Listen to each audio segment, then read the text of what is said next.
Welcome to the Plan B CRNA podcast. I'm your host, Bobby Jones, and I'm so excited that you're here. The Plan B CRNA podcast is the only show made specifically for nurse anesthetists who are exploring options outside of their traditional career paths. This is the place to expand your mind and your goals as we uncover new ways to produce side income together. The mindset that we bring to any situation plays a key part in overcoming challenges and really enjoying our unique paths in life. On Thoughtful Thursdays, I like to explore emotional topics that are relevant to CRNAs and other providers. I think of this as my therapy, and I hope you learn some tips and tricks that you can use along your own journey. This episode is brought to you by On-Call Capital. On-Call Capital is dedicated to educating CRNAs and other healthcare providers about investing outside of the traditional stock market. On-Call Capital also provides opportunities for you, yes you, to create passive income and generational wealth while also lowering your taxable income through investments in the apartment and alternative investment spaces. If you haven't hit subscribe yet, make sure you do that right now so that you don't miss an episode. Thanks so much for joining me today, and now on with the show.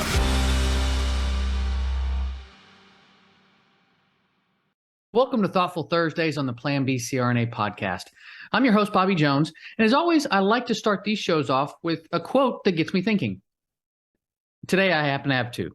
So here you go. Pearl S. Buck once said, "I don't wait for moods. You accomplish nothing if you do that. Your mind must know that it has to get down to work." And Stephen King intimated something similar when he said, "Amateurs sit and wait for inspiration. The rest of us just get up and go to work." Inspiration, motivation, whatever you want to call it, it's been on my mind quite a bit lately. And it's so important because without it, our goals and dreams would largely be unattainable, right? I mean, not that all goals are worth pursuing. I mean, I can dream of winning the lottery while lacking the motivation or conviction to actually buy lottery tickets. I mean, that's not such a bad thing to not shell out that kind of money. But dreams can inspire us to take concrete action. Sometimes we need that boost of energy that helps us to make a needed change. But just like when you're starting a new diet or begin working out, what happens when that initial motivation begins to fade? Without that motivation, it becomes harder and harder to stick with your goals. There's a chart by Liz Fossline that shows two graphs, one that shows what it looks like to rely on motivation and another that shows what it looks like to rely on consistency. The motivation graph shows three separate and varying bursts of energy that seem to accomplish much, only for them to each fall back down off a cliff, coming back down to earth without much movement from the baseline in the end. In contrast, the graph that speaks of consistency is simply a stair-like pattern that continues to slowly rise and carry you further from the baseline over time. And the stats bear some of this out. Gym memberships and crowding actually peak in January, which is no surprise with, those kinds of New Year's goals. But they come back down drastically in February and March. It's easy to become motivated and to get started, and I would argue that it's necessary and important for any goal that we hope to achieve. But I think we often underestimate the time and effort needed to actually see things through to an acceptable end. We're pulled back into our old habits by comfort because we're trying to take large steps too quickly. Now, I've always asked my kids when they face a tall task, how do you eat an elephant? And of course, by now, they roll their eyes and say, "One bite at a time, Dad." But it's one thing for me to tell you to eat an elephant. It's another to tell you to eat it by the end of the week versus by the end of the year. Those two paths would look very different with different systems to accomplish the same overall goal. Okay, let's get off the elephant thing and look at something that might make more sense without being so gross. For years, the benchmark for many folks for retirement has been that $1 million mark by the age of 65. But how do you get there? As you can imagine, the plan looks much different depending on when you start. Let's make some assumptions here. Let's go with no savings to start, a $60,000 salary, and investments that earn 6% annually. I'm not worried about pay increases, employer matches, inflation, or any of that other stuff, just these basic assumptions. Now, if you start at the age of 25, you'll need to put away about 10% of your income, or $502 per month, to reach your mark. If you wait until you're 35, you still have 30 years to go. That's a lot of time. But now you'll need to save 20% of your income, or $996 per month, to reach that $1 million mark. Now let's say you wait until you're 45 to start saving. While you still have 20 years to sock money away, you're going to have to set aside a whopping 43% of your income, or $2,164 per month, to hit your goal.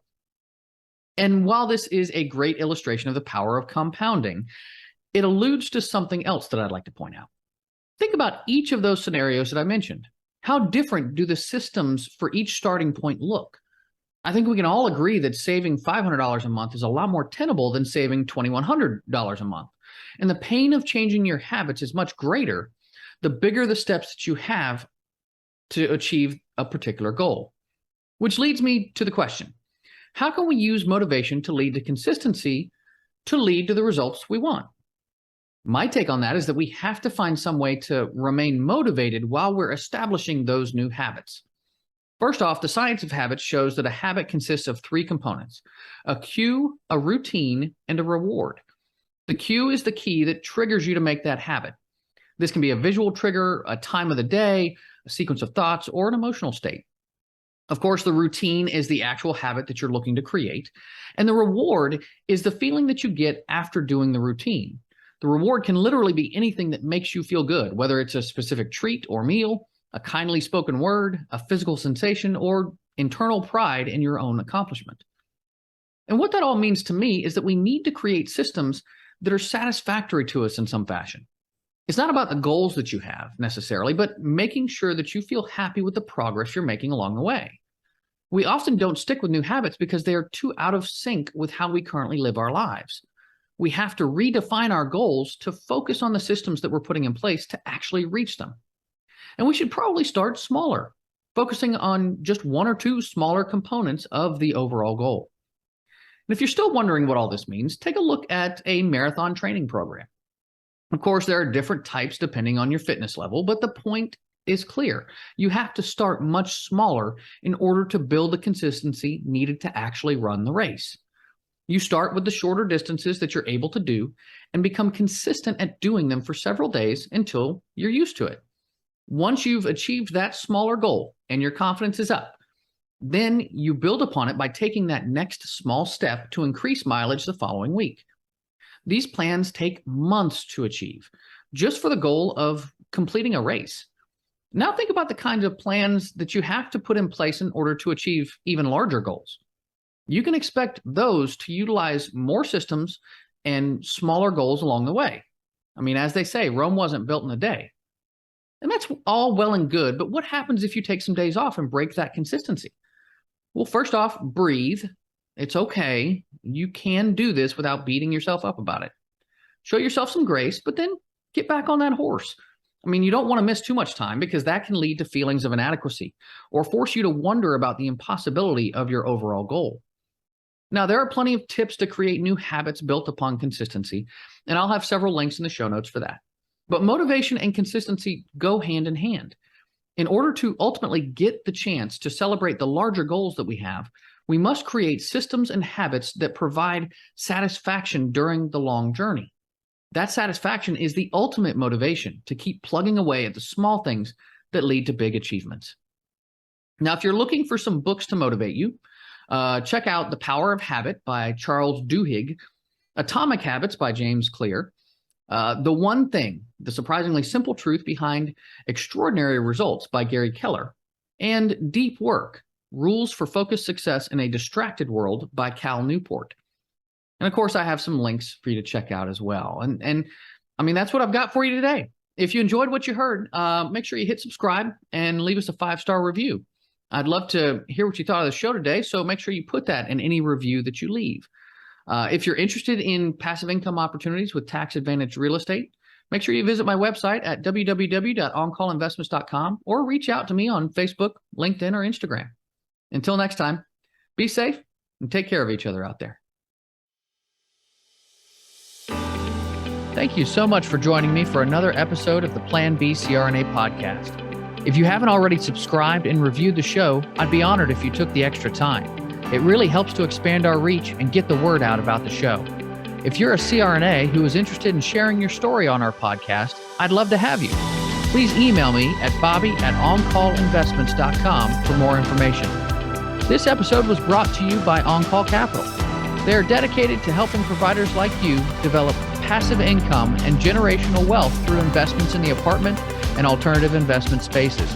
Feel free to check out their website at www.oncallinvestments.com and subscribe to their free educational email series. You can find On Call Capital on Facebook, Instagram, and Twitter.